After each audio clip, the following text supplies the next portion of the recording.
Magandang hapon sa ating lahat. Maraming salamat sa pagdalo sa unang face-to-face event or face-to-face lecture ng Abacada ngayong taon.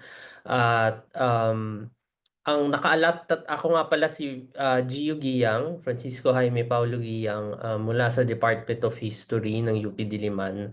At isa ako sa mga conveners ng Abacada, member din ako ng Contend UP at Tanggol Kasaysayan. So ang nakaalat na topic sa akin para i-discuss sa inyo ay papaano ba natin ma-identify yung mga fake news online. So, dahil nanggaling ako sa Department of History, ang napili kong specific fake news na bigyan ng example kung papaano ba ginagawa yung fact-checking ay yung mga historical distortions or negative historical revisionism na naglipa na online. At yung mga examples na ibibigay ko, galing ito sa aming fact-checking activities noong 2022. Kasi siguro nabanggit sa inyo sa simula ng event na ito na ang Abacada ay nabuo noong late 2021 at ang objective ng Abacada ay i-identify yung mga fake news, mas lalo na yung historical revisionism, negative historical revisionism na tungkol sa martial law period. Kasi yung 2022 election cycle, yun yung panahon na tumakbo si Bongbong Marcos bilang Pangulo, di ba? So ang daming examples ng historical distortions na pinapakalat ng mga social media influencers na nasa payroll, so to speak, ng campaign teams ni Marcos at hindi lang ni Marcos pati ni Duterte, no? So, yun yung napili kong parang example ng fake news na gusto kong ibahagi sa inyo. Papaano natin ma-identify mga fake news, particularly yung historical distortions na naglilipa na online. So, papaano ba natin malalaman to? Base sa aming experience, kasi hindi lang naman ako yung nagfa-fact check noong 2022 cycle ng elections for Abacada. Anim kami, no? Nagaling lahat sa Akadim, UP and Ateneo at Lasal, no, mostly. So anim kami. So paano ano yung may telltale signs kasi merong mga parang identifiers na itong social media content na ito, whether post siya or video content, madalas video content na nasa YouTube at nire-repost sa Facebook, malamang dahil viral siya, eh, interesado yung mga tao at merong something controversial doon sa ano na yon, sa content na yon. So, ano nga ba yung unang telltale sign? So gaya ng nabanggit ko yung virality, no? Virality ng online content. So usually viral siya. Pero meron din kami mga na-encounter na hindi naman ganun ka-viral, pero may nilalaman pa rin siyang historical distortions na kailangan din i-fact check.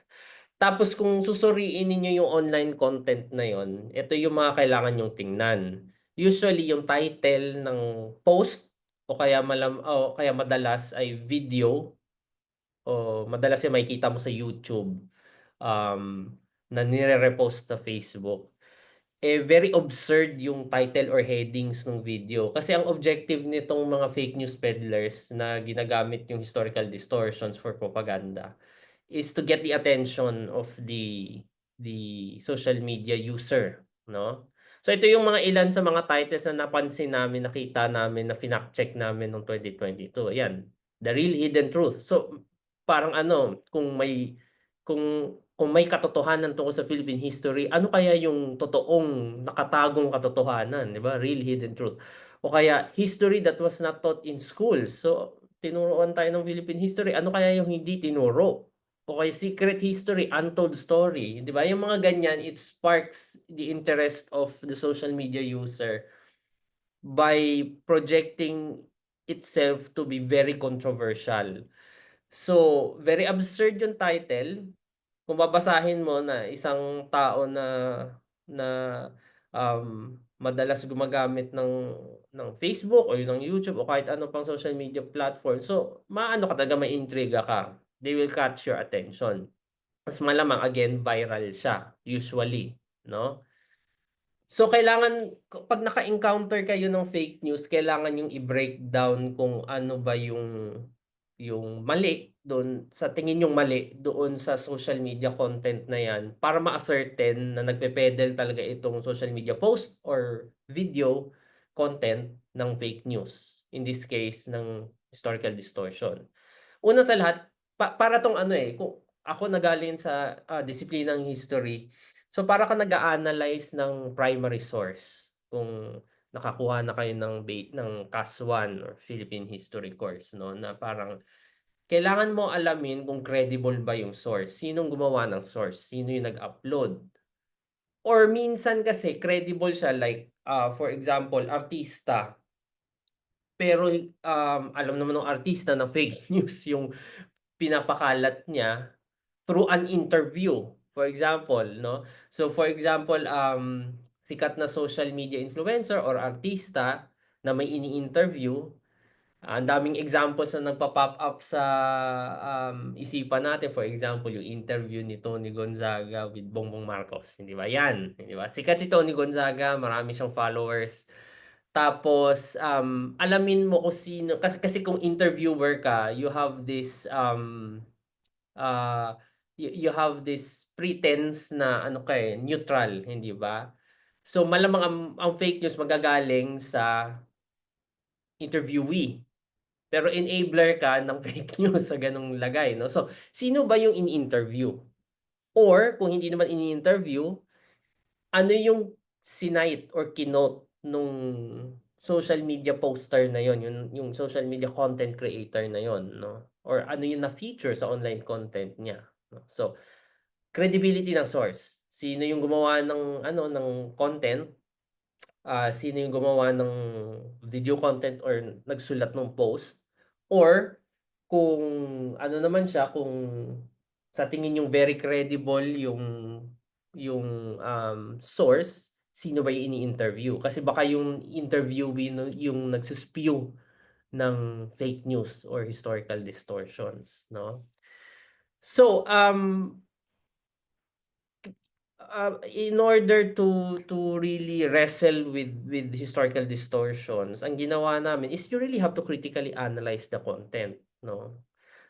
Aside sa pag-scrutinize kung saan galing yung source at sino yung nag-upload nung source, kailangan mo i-scrutinize yung pinaka-content. So, papanoorin mo talaga yung post, hindi ba? Papanoorin mo yung content or babasahin mo yung mahabang post. Ano ba ang kailangan mong tandaan, ano ba yung unfounded at questionable claims? Ano ba yung mga sweeping generalizations doon sa social media content? Mani-negate ba itong mga established facts na? Kung mani-negate ito, dapat may proof silang pine-present to counter the facts. Kasi kung wala silang proof, baseless yung claim, hindi ba? So, it's really investigative work, 'no? Para kang gumagawa ng history paper din, so to speak. Again, nanggagaling ako sa experience ko bilang history student, 'no, na, you have to ascertain facts through corroboration, 'di ba? Ano yung questionable, corroborate it with something that is factual, nagtutugma ba, 'no? Ano yung sweeping generalizations, may proof bang pinakita yung gumawa ng content? Kung wala, medyo problematic 'yan, 'no? So, bigyan natin ng example. Ito, galing sa isang website. Very famous example 'to kasi tungkol 'to sa ayun, narinig na natin yung Kingdom of Maharlika na 'yan, eh. So, yung unang telltale sign or yung unang, indicator na very controversial siguro 'tong post na 'to kasi very intriguing yung title, The Untold Story, yung mga ganyan, eh, 'di ba? Very intriguing, it catches your attention. Tapos alamin mo sino ba yung nag-upload. Yung nag-upload, supposedly ano siya, credible.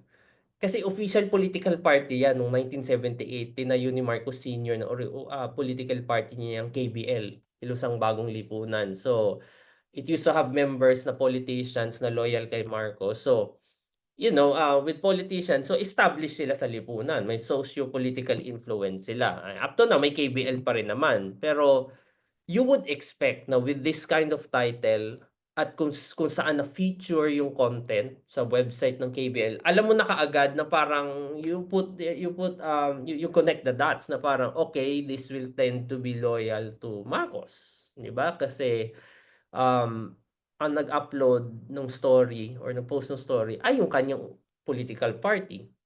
Now, the thing with fake news and particularly historical distortions is that when you read them, tapos hindi ka masyado, kasi we won't expect netizens to be completely familiar with history, hindi ba? They tend to they tend to the posts or the contents tend to use actual historical facts and details in order to weave a narrative or to create a narrative, no? So, gaya nitong example na 'to dito, kung titingnan natin, may mga actual historical dates. For example, sorry, 1930s Europe, Germany, ang konteksto ay World War II, andiyan si Adolf Hitler. So it pretends to be an interesting story about something that is historical na supposedly hindi natin alam or itinago sa atin. That's what makes it controversial, and the title itself is an attention grabber, hindi ba? So, untold story nga tungkol sa ano kayang Kingdom of Maharlikas na Pilipinas daw ngayon.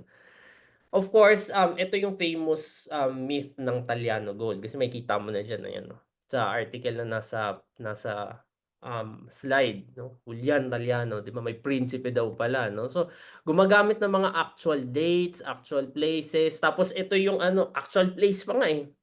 Kasi sinasabi yung gold daw ni Marcos Sr. ay nakatago sa minting plant ng Central Bank diyan sa East Avenue sa QC. One very quick way to ascertain this is tawagan niyo yung minting bank ng ano, ng Central Bank diyan sa ano, yung minting plant ng Central Bank diyan sa East Avenue, 'di ba? Kasi ito may specific numbers kung ilang metric tons of gold, no, na nakalagak daw secretly according to this article doon sa Central Bank branch sa East Avenue, yung minting plant nila. So usually ang routine namin pag ganito is we take a screenshot of the questionable claim, the article, and then we get a quotation na very questionable or very wrong, historically distorted in this case. This is not factual, hindi ba? Baseless. And then ang ginagawa natin, ipapakita ko lang sa inyo, ang ginagawa namin noong 2022 hanggang ngayon, ito yung parang meron kaming database, no? Isa-stop share ko muna at ito yung aming database, for example, i-share screen ko ulit. Ayan. Hindi ako magde-dwell masyado dito kasi this is for our eyes only, yung mga fact checkers. Pero para lang may idea kayo, meron, 'di ba, nabanggit ko kanina, 6 kaming fact checkers noong 2022, meron kaming database, may Google Sheet kami ng mga abakada fact checks. So for example, yung Taliano Gold na yan, maraming instances na lumabas dito sa database namin yung Taliano Gold. Makikita ninyo ang daming dates, hindi ba? Na parang ito yung mga pinagdaanan ng mga fact checks, ang dami-dami. We are now on our more than 500 fact checks na kami for the past 2 years, no?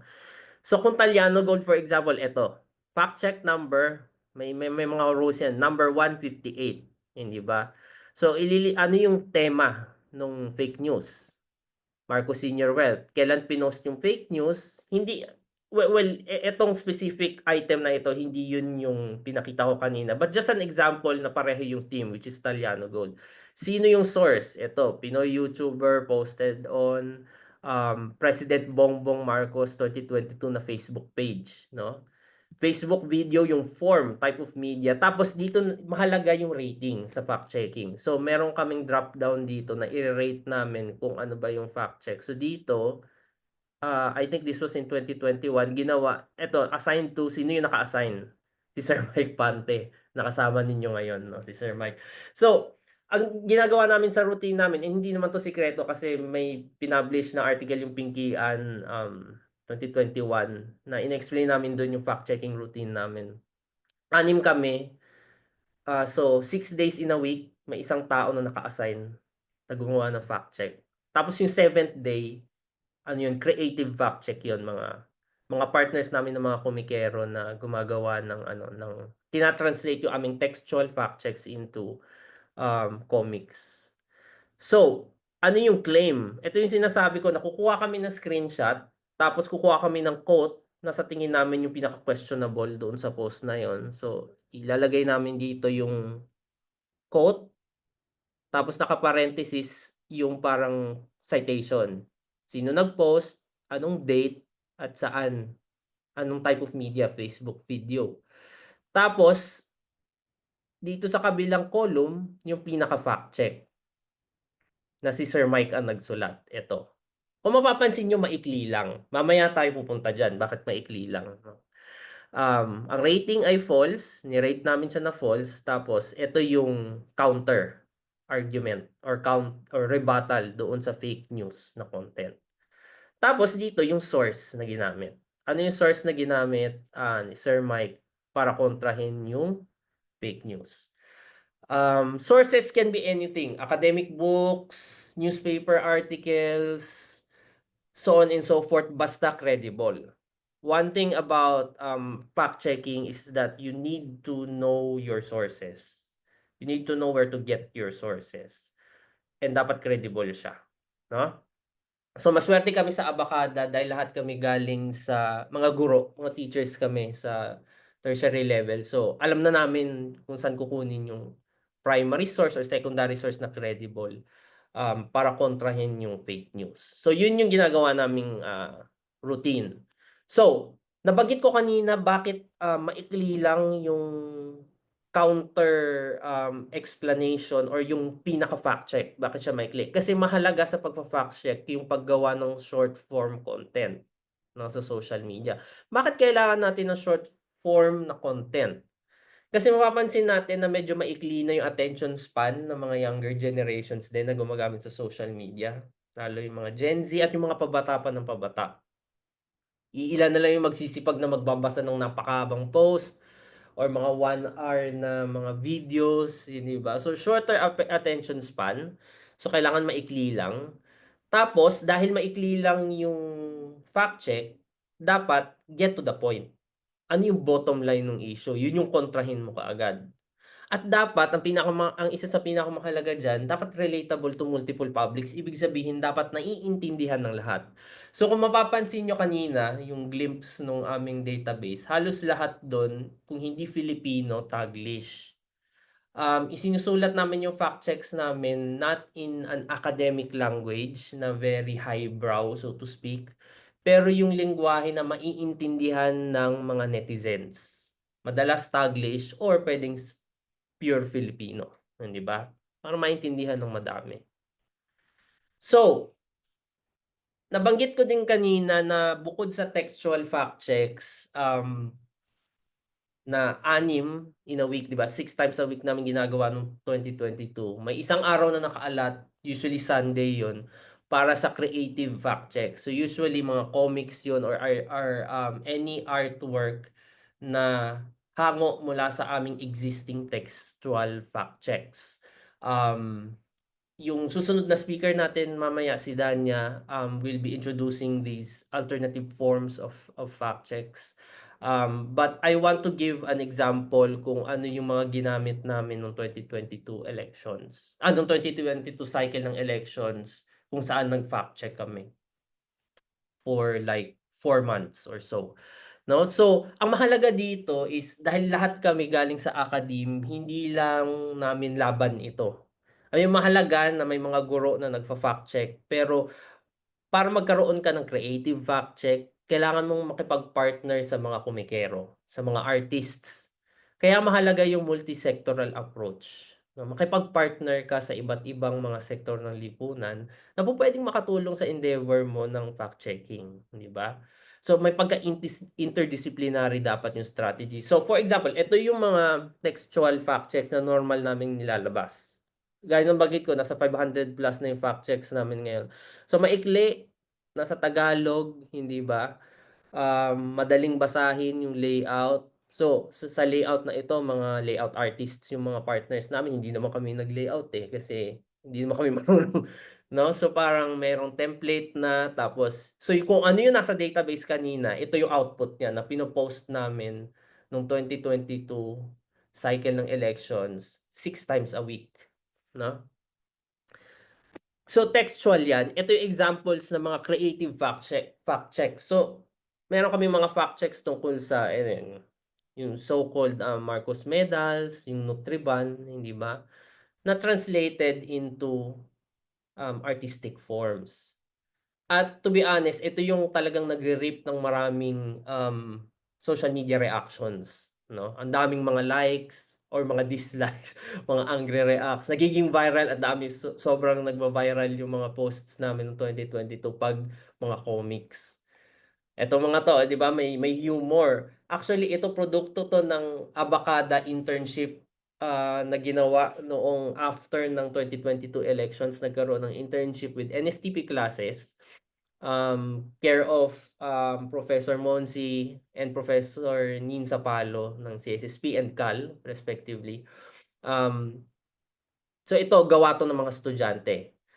Meron kaming Nutriban textual fact check ta's ginawa nila ng comics. So very, very creative at nakaka-appeal siya sa mas malawak na audience, 'no? Kasi visual, eh. Meron din naman mga ganito, TikTok videos for example, produkto din 'to ng mga estudyante, 'no, ng aming mga interns, sa aming internship program, 'no. Kung makikita ninyo 2 seconds, 11 seconds, hindi ba? So, fact checks na ginawang video, in video form. O katulad nito sumasayaw lang ta's may fact check sa ibabaw, 'no. So, mahalaga yung mga ganyan, yung interdisciplinary approach, yung alternative forms of fact checking um, para mas maging creative yung paglaban natin sa fake news, in this case, sa paglaban natin sa historical distortions at yung, makuha natin yung attention ng mas marami na netizens, 'no? So, just to sum up, maikli lang naman yung, um, parang, lecture na ito na nakaalat sa akin. How do we deal with, fake news online? Kailangan ng critical examination of content. Gaya ng nabanggit ko kanina, for example, sa ako na nanggagaling sa disiplina ng kasaysayan, I treat dealing, with online fake news, yung online content na historically distorted and fake news, I treat it like a primary source. You have to break it down, you have to look at the signs. Ano ba yung telltale signs na medyo alanganin 'tong source na 'to, malamang siguro fake news ito. And to really examine the ano, the content, 'no? Ano yung sinasabi sa post or ano yung sinasabi sa video. And then eto din yung banggit ko kanina, you must know where to look. Maraming reliable sources online, marami ng mga online, repositories na nag-a-upload ng mga secondary and primary sources. So, masuwerte kami nung 2022 kasi ang daming online fake news na tungkol sa martial law. Kasi tumatakbo nga nun si Bongbong Marcos tungkol sa martial law period. And dami na ding online repositories na nag-upload ng mga scans ng mga secondary and primary sources tungkol sa martial law period. So, dun namin kinukuha. And familiar na kami to begin with dahil nasa academe kami, familiar kami to begin with sa, ano yung source na kailangan gamitin at saan kukunin kasi may mga online repository. So, ang dami na. And hindi ka lang dapat confined sa academic sources, but merong mga reliable na, sources from news outlets, 'no? Like Philippine Daily Inquirer, Philippine Star, Rappler, so on and so forth, 'no? And lastly, be creative. Mahalaga yung creative approach sa fact checking. Hindi lang textual dapat, we have to tap different, tap the potential of, like for example gaya ng nabanggit ko kanina, yung mga partner artists namin para mag-produce ng creative fact checks. And in the process, they are a part of this endeavor of, dealing with fake news and historical distortions, 'no, combating fake news and historical distortions online. Um final message siguro, ang masasabi ko lang, fact checking is not the end solution. Maybe nabanggit na din ito sa previous lecture ni Ma'am Josa, yung nauna sa akin. Fact checking is not the ultimate solution. Hindi ito yung end all and be all na magsosolve ng lahat ng problema. Kasi ang fake news at online, for example, online fake news and historical distortions, it has structural roots. Systemic yung problem na yan, chronic yung problem, so to speak. Yung negative propaganda, it takes different forms depending on the time period, on the historical period. Before, up to now, for example, red tagging is the most vile form of fake news because it can kill people, hindi ba? And yung red tagging na yan, matagal na yan. Red baiting nung Red Scare nung panahon ng Cold War, for example. Na-experience din natin yan sa Philippines, no? Fake news yung mga yan. But like what I said, it takes different forms, hindi ba? Ngayon dahil meron tayong technology, may social media, nasa ano siya, online disinformation, yung forma ng fake news. Na pupuwedeng petty lang, gusto lang talaga ng petty propaganda to gain support kahit fake, kahit distorted yung facts na kino-convey niya, or puwedeng very, very harmful like red tagging, hindi ba? Yan, harmful talaga. Marami kaming fact checks na ang tema ng fake news ay red tagging talaga, kino-confront namin yan. So, it takes the ano yan, very well rooted yan sa power structures natin ngayon, no? So, going back to the point, hindi ito yung solusyon sa lahat. Ang solusyon dito is, of course, we have to fight fake news head on, kaya natin ginagawa yung fact checking, pero we should go beyond. Go beyond fact checking. And we should organize we should immerse with the different sectors of our society and participate in organizing, kasi yung collective ano natin, yung collective struggle natin against the power structures that are pinning us down, yan ang ultimate root ng problema natin sa lipunan, na ang isang manifestation ngayon ay fake news sa mga online social media platforms, 'di ba? So, yun lamang. Maraming salamat po at sana marami kayong natutunan. Thank you.